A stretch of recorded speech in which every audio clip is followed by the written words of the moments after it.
Privacy laws will be overhauled in the wake of the Optus data breach that saw the details of nearly 10 million Australians stolen.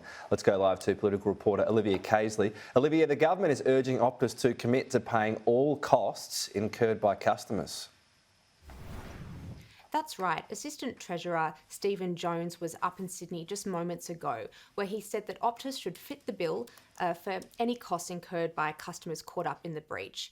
As we know, Prime Minister Anthony Albanese quite clearly demanded that Optus pay for passports for any customers affected in the breach yesterday in question time.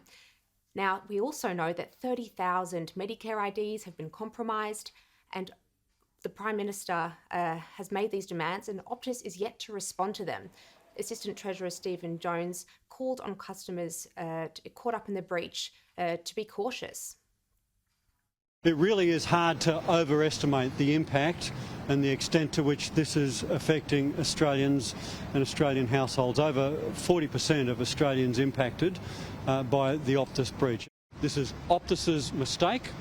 This is Optus's stuff up, and it's up to Optus to rectify the customers, and it's up to Optus to ensure that any cost arising out of this is compensated by Optus and not by the government.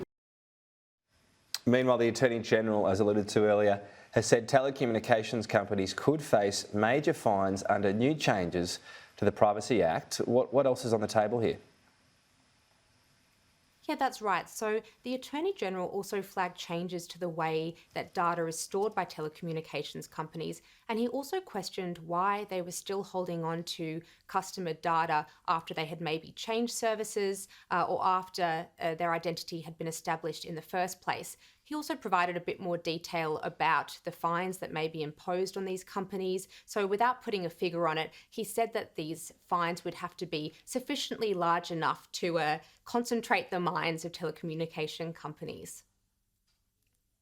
Australians need to be assured that when their data is asked for and taken from them by a private company or by government, that it will only be used for the purpose for which it has been collected, and we need to get in place something that encourages companies to dispose of data safely. Companies need to look at data storage not as an asset, but as a liability. So, Tom, the Attorney-General said that he's going to spend the next 4 weeks in the lead up to the October budget looking at the Privacy Act, and he should know by then whether it's achievable to make any amendments before the end of the year.